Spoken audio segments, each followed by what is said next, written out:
I'm Randy Rohde, and I'm fascinated with entrepreneurs and small business owners. Plus, I love baseball. Every show, I sit down with a small business owner, and we discuss their running the bases of entrepreneurship. We throw the ball around on strategy, management, execution, and innovation. Plus, a little fun baseball talk. Hey, thanks for joining us today. Settle in, grab your Cracker Jacks, and you know what they say. Play ball. All right, it's a great day for a ball game. And, it really is a good day for a ball. It's beautiful outside. We got spring rolling right now. Spring training is underway. It's all just thrilling. It's a good day for a baseball game, good day for a podcast. And you've got Running the Bases with Randy Rohde, and really kind of an interesting day today because we have really kind of an impromptu guest, something that was just kind of scheduled really in the last couple of days because this guest happened to be in town, traveling from Wisconsin. Is it okay if I say that? And I just said, well, I'm going to try to take advantage of having her in town. So this guest, let me see if I could just rattle a few things off, is now I'm going to say you're in the digital marketing space, but I want to define this a little bit maybe through our conversation. But I'll say you're in the digital marketing space, highly regarded, and have quite a reputation as well in the marketing space. And you do some really unique, clever, way out of the box experiments. We'll do that, little air quotes, in that world as well. And I'm excited to talk with you. I've got Holly Starks. Do you have a business name? Do you have like Holly Starks? So technically my business name is Marketing Genius. And I spelled genius wrong because I think it's hilarious because I get people who email me all the time and say you're marketing genius, but you spelled it wrong. But yeah, it was like my first. That was intentional. Name. It was intentional. All right. Yeah. Yeah. So Marketing Genius is technically the business name, but I also run under DBA Holly Starks. Okay. Well, that's all that I've ever seen. It's just Holly Starks. And I'm like, well, maybe that is just Yeah. All right. So here you are. You're in Cleveland. Is this your first time to Cleveland market? So I have been to Akron several times because we have family there. When Brett Favre was inducted into the Hall of Fame, we went right through Cleveland. Well, of course. And I was at the Wisconsin, game. Packers fan, I'm sure. Yeah. So I went to the induction. So I've been here quite a few times, but not actually in Cleveland. Okay. It's always been on the outside. I'll give you a little, this is a little tangent here story. I had somebody that I worked with several years ago who, while she was in college, I believe it's Mississippi State. Is that where Brett went? Yeah. Yes. So she went to college and she was Brett's tutor. Really? When they were in college together. And I thought, wow, that is so cool. It would be like my ultimate dream to meet Brett Favre. Yeah. It would be just amazing. Yeah. And I won't say anything of what she said about Brett. So,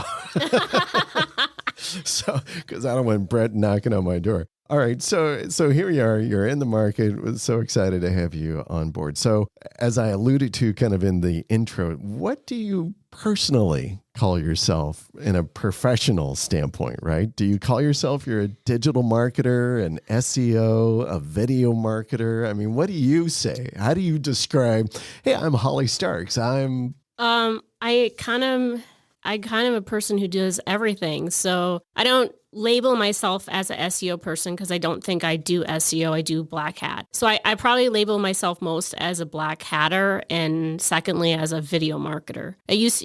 When I first started, I definitely was just video marketing. So I would label myself as that. But now it's definitely like I'm known as a black hatter. So and as I kind of was talking with Holly before we started recording, I said, a majority of our listeners are small business owners, entrepreneurs, and, they may be running all different kinds of businesses, right? So this is not a digital marketing podcast necessarily. So for those folks, the majority of the audience, define what is black hat, because we've had a few other digital marketers on, and I don't know that we've ever really discussed black hat. But so in your definition of black hat, what is that? Because that is a term, and I'm sure a lot of people have probably heard about the dark world of black hat SEO. Yeah. So to me, a black hatter is someone who, for me at least, is someone who knows how to manipulate your rankings, knows how to manipulate Google. So all of my business that I do is all about manipulation and how to get to a top ranking faster. So I guess that's the easiest way how to say what a black hatter is. I don't do things like hacking. I don't do injections. I don't generally do negative SEO against someone else's business. A black hatter just means I cut corners versus like a white hat type of a person will take 6 months to a year to rank. That is not fast enough for me. And so I would be considered as a black hatter, I think. So cut corners. So that's an interesting way. Another way you might say is that, well, I do a little bit of trickery. Yeah, right? yeah.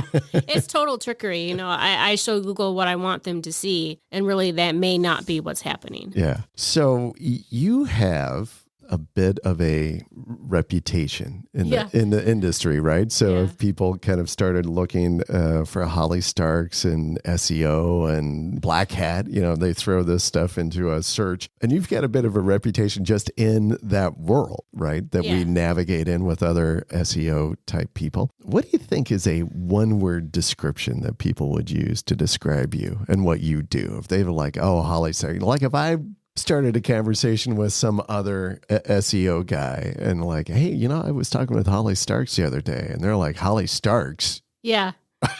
They're like, usually they're like, holy crap, you talked to Holly Starks, or Holly Starks was at your office. Oh my God, what did you ask her? You know? Right. Yeah. Did you check her pockets? Cause you know, yeah, I know.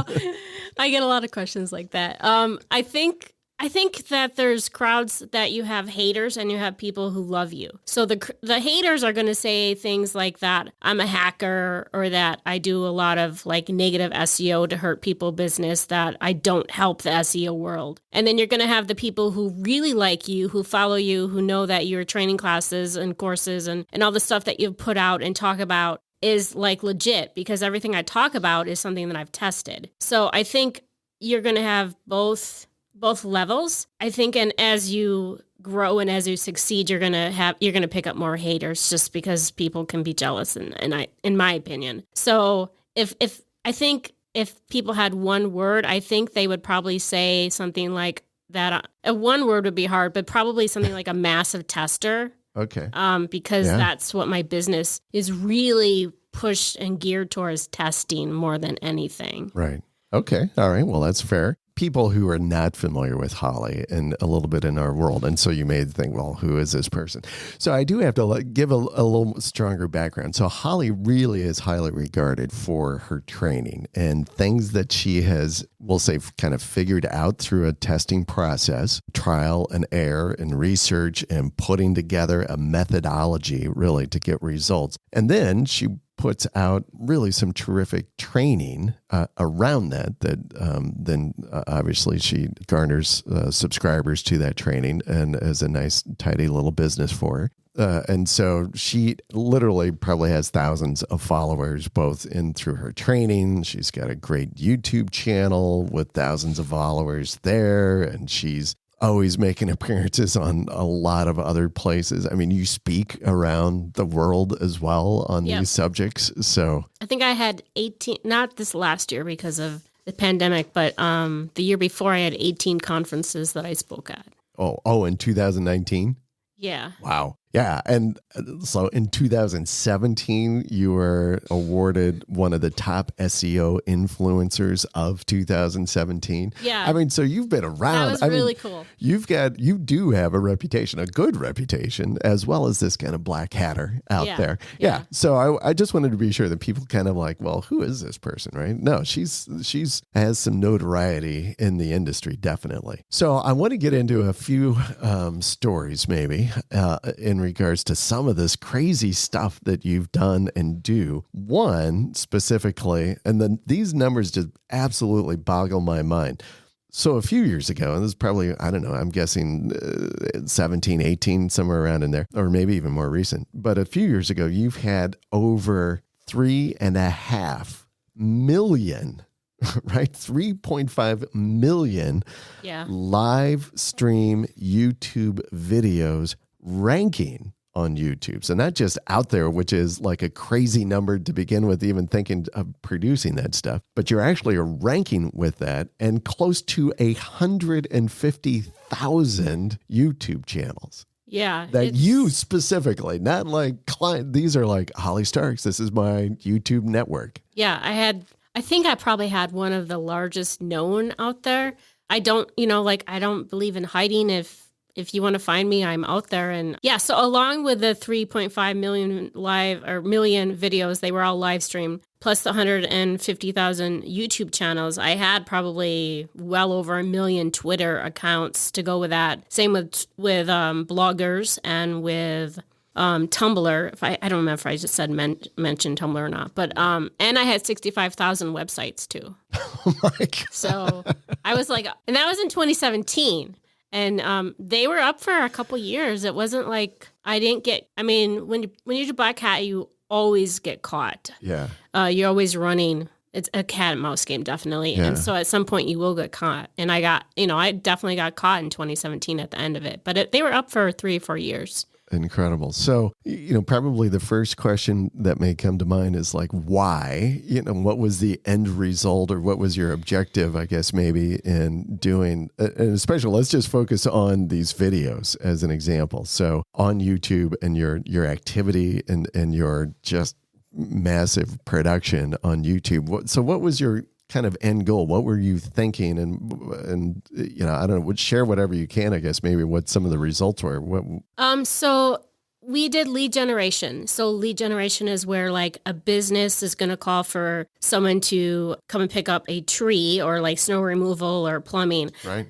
So they would call the YouTube video that was ranking, and the number they would call would go to like Home Advisor. And so I was paid based on that call. So like snow removal may have been $14, Christmas lights hanging may have been $30, plumbing is like $50. So that kind of was like the start of it. And once I knew I could get calls through video, because YouTube is like the second largest, browser. So I just sort of, became like an addiction, I think, that I was like, can I build it in this city? Can I build it in this city? So it was really like, it was a fun experiment to do, to see if I could rank for all the same. It was all the same video. So we targeted 180,000 cities. I bought the U.S. Census, and the U.S. Census had 180,000 cities. So I did one video in those 180,000 cities, and then I would go to the next video and go to the next video and then go to the next video. So was it the same video and you just tweaked it a little bit? I mean, obviously you had to have a different number, I'm guessing, or no?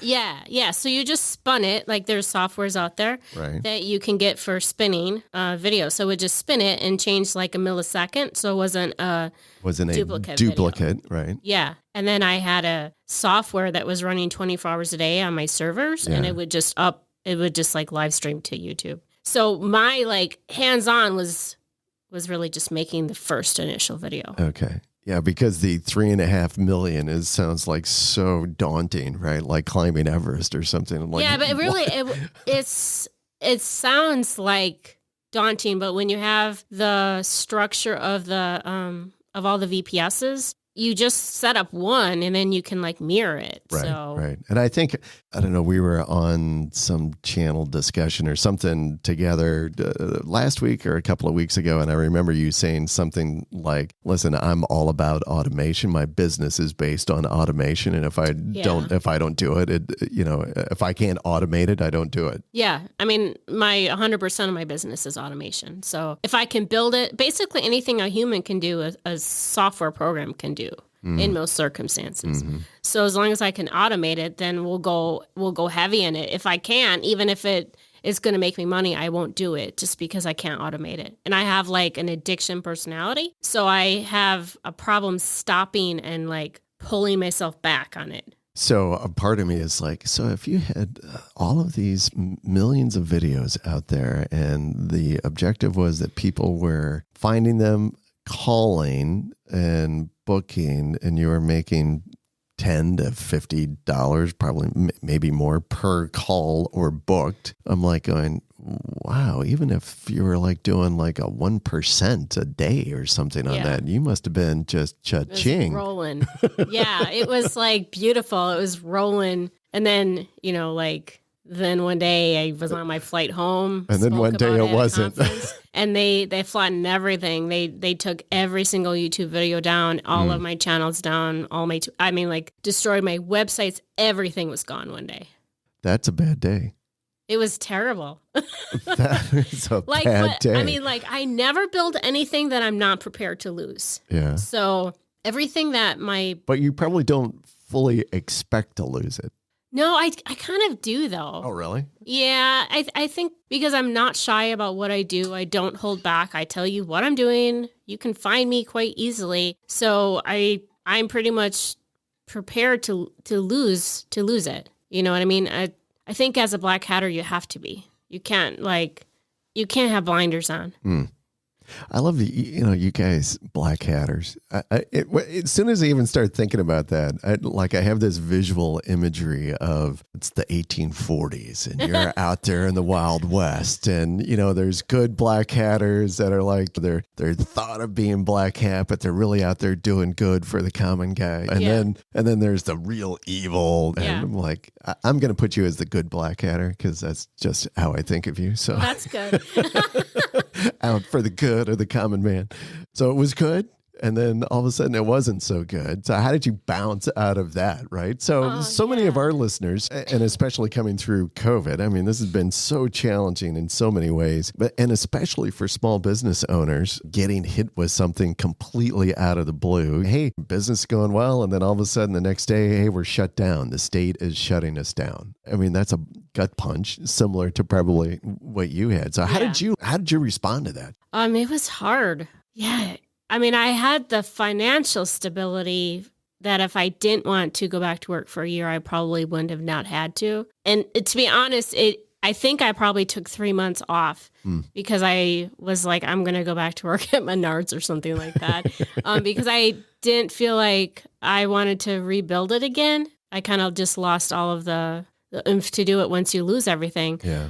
And I think that's probably a normal response. A little bit of going through. Check. Yeah, well, it's probably like going through the stages of grief a little bit, even, right? You're probably like, and the sad and the down and angry and. Yeah, I think so. That happened it must have been November, and then around March or April of the following year, I was like, okay, either I have to go back to work or I need to learn how to rank on YouTube again without doing the mass video production. So I had to let all my servers go. I mean, it was like a very messy business-wise situation because we talked about that earlier with all the servers that I had. But I think it was just it was just going back into my wheelhouse of testing. I'm a tester. So I went, I had 25 different tests up and I ranked it 1 to number 25. Whatever ranked the quickest was a way that we were going to rank going forward. But it wasn't I was sad about it and I was upset that I lost all that income, but I think I felt like a big weight was off me because I was kind of becoming that person who I wasn't doing what I loved doing. And what I loved doing at the time was doing YouTube ranking in different ways and doing testing in different ways. And at that time when I lost everything, I was doing mass pages. I was doing a bunch of stuff with social media, and I was not focusing on what I liked doing. I was focusing on what the people told me that I should try to do, I guess. Interesting. So at some point then you I don't know, you've kind of processed and then you I'm getting back in the game, right? Putting the chips back on the table. Yeah. I mean, I just went back to the old grind and doing a tester. I don't like to fail. Yeah. And there's many tests that do fail. There was something, it was for, let's say, example as e-cigarettes. The highest I can get with e-cigarettes is number 5. I can't get any higher. So that's not a failure to me. I see that as okay, that person who is beating me, I'm learning something from them. So it kind of goes back to, I don't I lost everything and it was a failure, but I also am learning at the same time. There's a great quote. I know I'm going to butcher it by Thomas Edison. I have it posted somewhere in my office, but it's something to the effect that you have to rethink your approach to failure, and that you have to believe that every failure, when you try to do something, that every failure really is just a step closer to success. Right. Something along that lines. But I love that. I'm like, yes, something I try to teach my kids. Don't be afraid to fail. There's nothing wrong with failings. What you do after that and how you take that. But, don't be afraid to fail. You got to keep going. I mean, it makes me cranky if I can't rank quickly. Yeah. And if, don't get me wrong, like I get really cranked about that, but at the same time, I'm learning something. So I'm like, okay, we'll just toss that up. Yeah, I love it. That's great. So what are some of the other oversized actions maybe, or experiments that you've done in the digital world? And I don't want you to tell any secrets, obviously, but do you have some other kind of great stories around similar to the video stories? The other one is the cell phone one. Yeah. Well, and so there we go. So I was waiting to see if you wanted to broach that. So what brings you into our market then? So the reason why I'm in Cleveland area is that I have an experiment that we started. Actually, it was a year ago. This week is when I started the experiments. So basically, a nice thing to kick COVID off, right? You're like, hey, let's do something. It was like right before they shut everything down. So it was like the beginning of March is when I started buying the cell phones. Okay. So basically, the experiment is taking several cell phones to a business. So let's say that you're at McDonald's or something, and you put in a search of digital marketing Cleveland, and you do this in 10 phones, and then you do the driving. You click on the driving directions, you drive to the business, and then based on that, Google sees it as traffic, and it ranks that GMB to number one, or to that website to number one. So that's kind of what the phone test experiment is. And it works. It works crazy good. Yeah. Like I have 700 iPhone phones. They're like they're SEs, they're 5, 6s. Because they're cheaper. I can get them for $20, $30. And then the Androids are like, you can go buy an Android for $25, a brand new one. Yeah. So you drive around with all of these phones in your back seat and the front seat? Yeah, so I had to it was a fun experiment because you can't just set 50 phones into a box. They'll overheat. Plus they're old. So you got to figure out how you do airflow. So we had to buy, first we tried old CD cases, but then when I turned, all the phones would go flying. So then I had to stop because they get turned off, right? Or they overheated. So we ended up finding something on Amazon. It was like a CD case that was wooden. Okay. And it worked, but the weight, it was so heavy. So if I picked up the case, it would bust on the bottom. Oh. So we ended up having to build one. But it was, I take 3 cases with me, so I always have a backup. And then generally I'll take 100 phones. Not very many people need 700 phones. That would take me probably 7 hours just to put the searches in. Not only, that's what I'm kind of like, wow, that's a lot of maintenance, because not only do you have where you've got to go do the search and do all of that on the phone physically, because I don't know how in the world you would automate that. Yeah, you can't automate it. Yeah, you can't automate that. But then you got to charge all of these phones, right? Yeah. Even that alone is a little mind-boggling. Yeah, so I had to buy a charging dock station. I bought the one that had 60, and I fried that 12 hours, broke it. So then I had to, and actually the power at my house, I blew the power, whatever, I don't know, whatever they're called. The fire department came because I had flames coming out of our electricity. Oh my gosh. So now I carry a 30 charger with me, and it hasn't set off. I think it might have set off a fire alarm in Dallas a couple of last year sometime. But I can't safely charge 30 on a lightning cord. Yeah. It's a trickle charge, so it probably does 7 to 8 at a time. Yeah. Wow. See, I'm a tester. Yes, you are a tester. That is a great story. And it's great that it works and it's successful and you have people that pay you to do it, right? Yeah. So, yes. Yeah, it's not that hard of a sell, because you can show, usually instant rankings within like 6 or 7 hours. You can show a nice increase. Yeah, so you can demonstrate almost immediately. Then So we recorded a show with Kyle Roof, who is also very big in our industry. He won an SEO contest ranking for a page for a term called rhinoplasty Plano, Texas. Yeah. You're probably familiar with this story as well. So you recently as well performed in a similar contest. Why don't you tell us a little bit about that? How did that turn out? So the contest that I did was with Craig Campbell, and he said you have 30 days, I think it was, to rank for it was digital marketing Las Vegas. And I live in Wisconsin, so I was like, well, I mean, I am pretty busy, but if somebody challenges me, then I definitely want to try to jump in and win it, and being super competitive, and I have a lot of power behind me. I was like, okay. So what I ended up doing was flying to Las Vegas, and you can't fly 100 phones you can't even take through 100 phones. Yeah. So your approach was, I'm going to utilize my phones and my phone strategy in order to drive this contest. Yeah, pretty much. Yeah. So the 100 phones got UPS over to Las Vegas because you can't take them through TSA. All right. And then I arrived a week later, and basically I just drove those 100 phones every day, like for 7 hours all over Las Vegas for digital marketing Las Vegas. And I only actually worked on the contest. I think it was like 12 days. And 6 of those 12 days I was driving. So the week after I came back, I did a little bit of CTR, like clicking on the website and stuff like that with the cell phones. And I ended up being number 5. I was nowhere, and I ended up being number 5 within 12 days. Did you win the contest? I technically did not win the contest because I used a property that was not new. Oh. You had to register the property on the first, and I happened to have that. I mean, there was nothing on it. So I did win the contest. You had the property beforehand, but it was just raw. It was just a...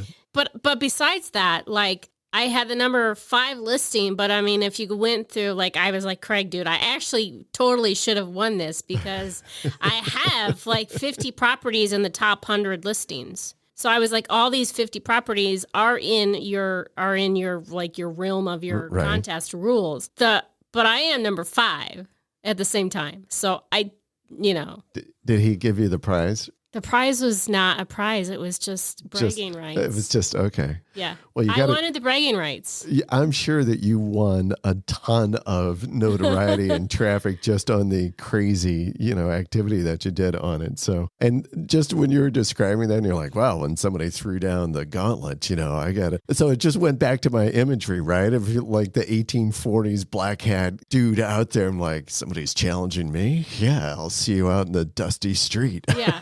Yeah, it was. Yeah, I mean, I love it when people challenge me because it brings something out of me where I'm like, I'm going to win. I don't care what I have to do, Oh, that's terrific. So a similar question that I asked Kyle, and I think I probably would be amiss if I didn't hit you up with this. Where do you think SEO, now your approach to SEO is very different, but where do you think it's heading now in today's world, down the road? What do you think about it? I mean, I think SEO as itself, I think you need to focus on what you're doing. You focus on doing podcasts, focus on press releases, focus on CTR and engagement of the YouTube videos and the podcasting and the press releases. Because Google and YouTube are primarily ranked because of their AI, you have to manipulate their AI. And the only way to manipulate the AI is to do engagements.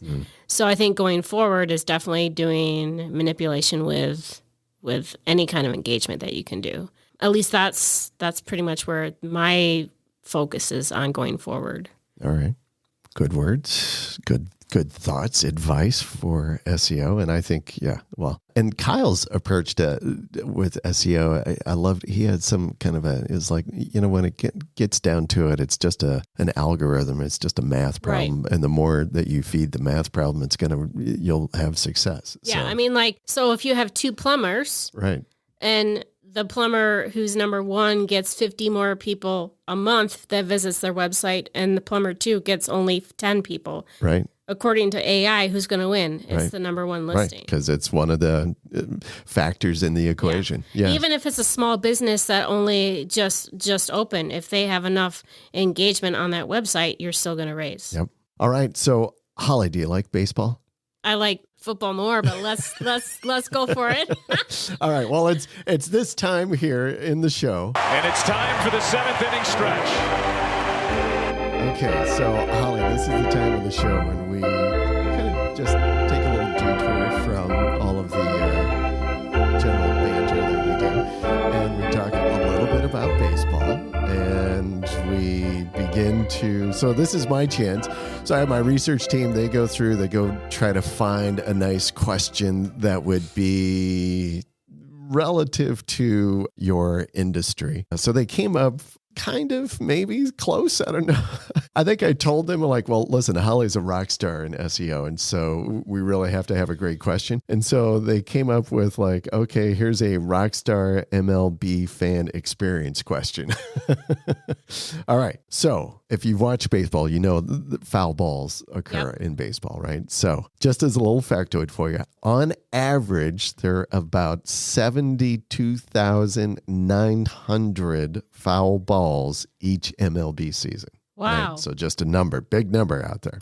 So here's the question for you. Okay. Are you ready for the pitch? Okay. she's really nervous. I'm looking at him like, oh. All right. So here's the question. What are the odds of catching a foul ball at an MLB game? So I would think the odd would be pretty high.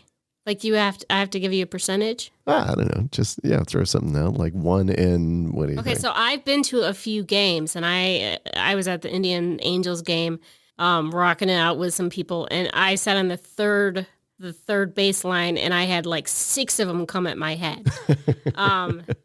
So I'm going to say I think it's like a 65% chance. All right. Well, actually, you kind of touched on something. So it really does factor where you sit, right? Yeah. So if you're just random anywhere, your odds are like 1 in 100, maybe over 30,000 games or something like that. Or if there's 30,000 people in attendance there with 30,000 or 30 balls hit during a game. But if you sit in one of the lower seats, and more specifically like the third baseline, third base or first base line, yes, you're going to improve your odds pretty dramatically. And if you sit in those lower seats and you're able to cover kind of with your reach, now I might be able to reach a little more than you, my wingspan. But yeah, your odds kind of go up pretty dramatically, like 1 in 6. Well, that's pretty good. Yes. Yeah. Not Did too I pass bad. the test? Sure. We'll At least for the third baseline. Yes. So see, that wasn't so bad, was it? So that wasn't too bad. On baseball questions, I actually have a whole page just on foul balls. I'm like, okay, well, that's good enough. But all right. Nice job, though. Nice job coming in. All right, let's get back to it. Play ball. So you and all of the crazy stuff that you do, have you tried some of this stuff out on affiliate marketing sites? I mean, the engagements we do on everything. So on the affiliate marketing, like CBD oil, ClickBank products, a lot of my affiliate stuff is embarrassing niches. Because when you have an embarrassing niche, like I wouldn't talk to my friend. Okay, I'm just going to give an example. Like I have hemorrhoids, okay? I mean, I really don't, but okay. Whoa. There we go. That's the first time we've had that shared on the show. Okay, but you know what I mean? I would be talking to my friend and be like, dude, I got hemorrhoids. I would go and look it up because it would be embarrassing. Yes. Right? Okay. I always give that example. I don't think I've ever admitted that to even my closest friends. But I mean, it's an affiliate product. Right. I mean, so like you can do toenail fungus. Right. Like I could list off some pretty embarrassing niches that I'm in, and the traffic is crazy, and it converts at a really high level because you're embarrassed to talk about it. Right. So the affiliate stuff that I do is it's all embarrassing type stuff. I mean, CBD is not embarrassing, but you can make it right. if you have the right keywords, I guess. That's great. I love it. And that's a great approach. I think do it on the embarrassing topics because people are going to go online and search for stuff. Yeah. You're not going to pick up and like, hey, Brian, what do you think? I know, like you're just not going to talk to your friends about the funky stuff. Yeah. So because so many of our listeners are small business owners, there we go. What can a small business owner learn from your approach to business and industry? So I really, like when I've gone around speaking and stuff like that, I really try to get the people who I've met to try to focus on keywords or terms that are not competitive and to try to rank for those first. So everyone wants to rank for plumbing in Cleveland, right?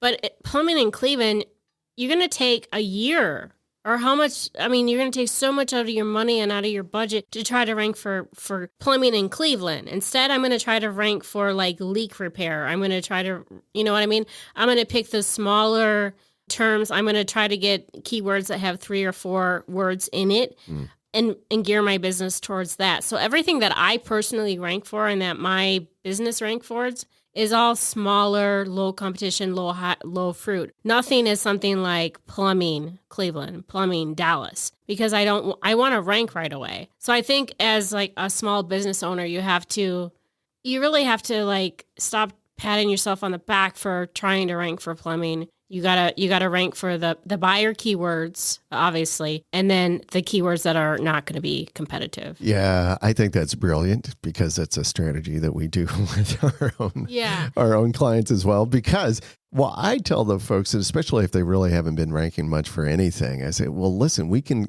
start ranking, and it's almost kind of like a pyramid effect. If we can start ranking for some of these lower volume, lower competition keywords and get you on the first page and you start driving a little bit of traffic to it, then it begins to kind of build up and then makes it a little bit, makes it a little bit easier to rank for the more difficult words. And eventually we are going to be ranking for Cleveland plumbing. Right. As a small business owner, I think starting off totally doing low competition is the best way to go. Yeah. And naturally, you're going to rank for plumbing if you pick the right keywords anyways. Right. It just might take longer. You shared with us kind of the challenge, I'll say the gut punch from the taking all of your properties down at that point, back in 2017.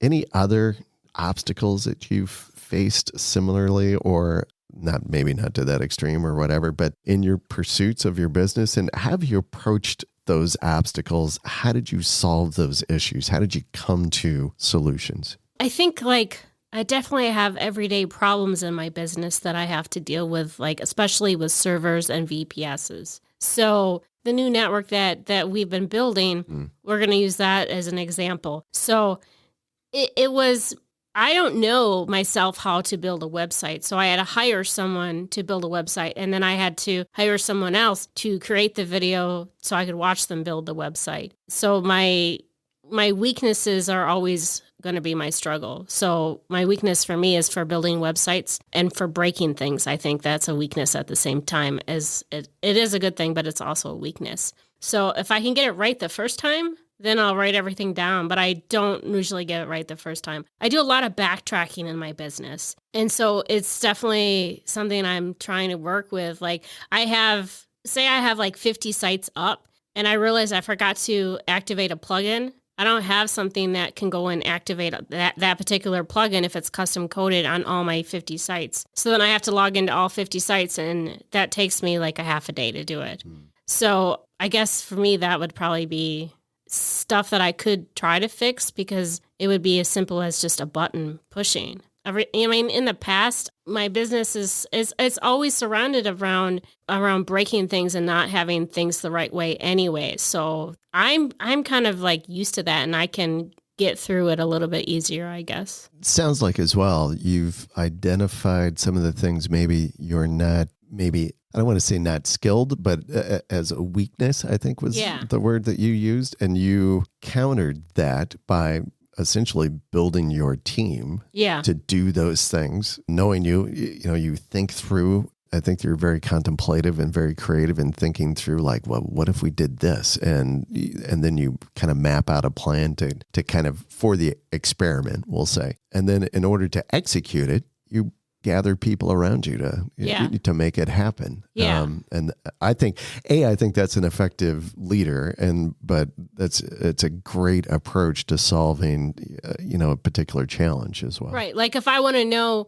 if, say, a link on a press release is going to help my company, I can go out and set out on my servers 100 different links, and maybe one of them will be press releases and the other 100 will be something else. I'll be able to say within a few hours whether or not a press release is going to help my business or my other links will. Good approach. So here we are. We're at the bottom of the ninth. That means it's toward the end of the game. I gotcha. All right. The 2-minute warning in the fourth quarter. All right. That got you. All right. So I asked this question really just about every guest on our show, which is, what advice do you have for rookies in the game, right? So those folks who are just starting out in business, or maybe they already have their business and they're looking for some guidance. What kind of advice do you have for those folks? I think don't be scared of failure. And if you don't get it right the first time, it's okay, because none of us did either. And to come back and try again and change something, and maybe you'll get it right the second time. And if you don't, that's okay. Doesn't mean you're a failure. It just means that you learned something, and come back the third time and try it. I think, like when I first started off, I don't know. Do you know a story how I got into this? No. Is it okay? Well, this is good. Yeah. Is it okay? Okay. Well, the bottom of the ninth can go for a long time. So okay, I'll try to make it as short as much as I can. But so I was married for 8 years, and I left my husband to be with my now wife, which is a whole nother story. It's all right. Right? But I didn't work. I didn't have any skills. I didn't go to school. Nothing. I graduated high school, and I was really good at computers. And so I left my husband, and I realized I have to work. I don't have money, and I don't have skills. And I worked for a newspaper. I delivered newspapers for $7.50 an hour, and my check was $120 a week. And my wife's check was $8 an hour for 40 hours. So her check was $400 probably a week. And we had 4 kids, and 2 of them in diapers. And I had to kind of learn how to survive. And I think that is a lot of why I am the way that I am, because I always learned to survive, right? So I just learned by watching my kids playing on YouTube, and I don't think that they had like Twitch and stuff like that. They were just watching YouTube videos, and I was like, my kids taught me how to make a YouTube video and all about YouTube. And I just sort of like fell into it. And then I made my first course. So I made like $7.10 for probably a year. And we barely got by. We were on welfare. We had food stamps. And within 6 weeks of doing the YouTube and getting clients, I made $1.5 million. So I went from $7.10 to hour to $1.5 million in 6 weeks. That is a big jump. That's a huge jump. And I've never gone backwards. But I think that I had to, for me, I had to be at the lowest level of me to be willing to learn how to succeed. So that's why I say I don't fail at things, because I'm always learning. And I think as a business, for me, I have to look at it the same way. I'm never going to be like the best business with management wise, but I'm okay with that because I'm always learning. And I don't think that's a bad thing. So, I mean, if you're a new business and you get frustrated with maybe not getting as many calls as you want, or not getting enough income that month, it may happen the next month. Just because you don't do it that month is okay. That is so powerful. So that's how I got started in it. Yeah, that is such a powerful story. Thank you for sharing that. Yeah. Wow, that is incredible. Yeah, I mean, I was raised in a very poor family, and I've never had money, and so even today, I have the same house that we had in 2014. I'm not how do you say, house poor. I'm not car poor. I have everything paid off, and I live a comfortable life, and I enjoy life, and when I was married and I wasn't enjoying life because I wasn't who I was. Right. You know what I mean? So, I mean, this has totally gone on a totally different direction, but I think that the moral of what it is you have to be happy with yourself before, like, I think your business, I don't know how to say it, but if you're not happy with yourself, your business is not going to be in a happy place. Yeah, I think do what you love. Right. I think that's probably as succinct as you can get it, actually. You've got to be at a good place for yourself and happy with what you're doing if you're going to expand the energy to try to drive success. And frankly, I would say you probably aren't going to have the success if you are unhappy in what it is that you're doing. So. Yeah. Wow, that is really great. I don't know that we've had like that. That's a home run. That's a walk-off home run right there for the bottom of the ninth. That was, and I was a nobody. I made a splash and took out a couple of big SEO guys just by saying I could rank for them because, it's my competition thing. And so people started trusting me based on that. I just came in on a splash. Like, I think you have to make a splash in business, especially as a female in our space, because there are our space has 98% men. That's funny.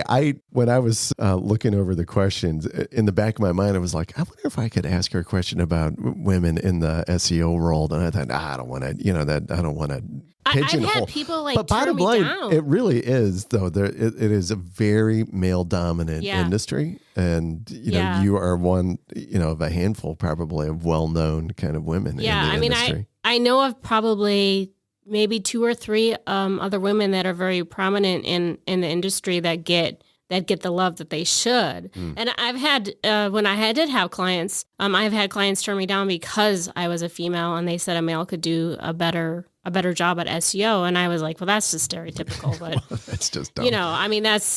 It's like, okay, I'll just prove to you that I can't. That's fine with me. But I've been to a lot of masterminds, and there's been like the one in Chiang Mai that I go to with Matt Diggity. Yeah. There was 50 men and me.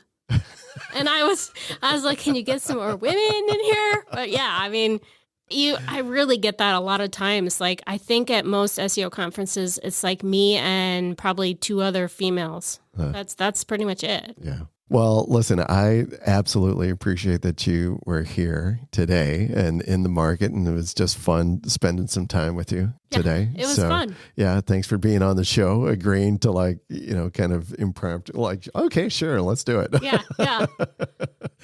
So anyway, it's been a lot of fun and so great to get to know you a little bit, Holly. I appreciate it. Thanks for joining us today, everybody. And if you liked our show, please tell your friends, subscribe, and review. And as we say, that's the ball game. Running the Bases with Small Businesses is brought to you by 38 Digital Market, a digital marketing agency committed to client growth with lead generation, higher conversions, and increased sales. Connect with us today at 38digitalmarket.com.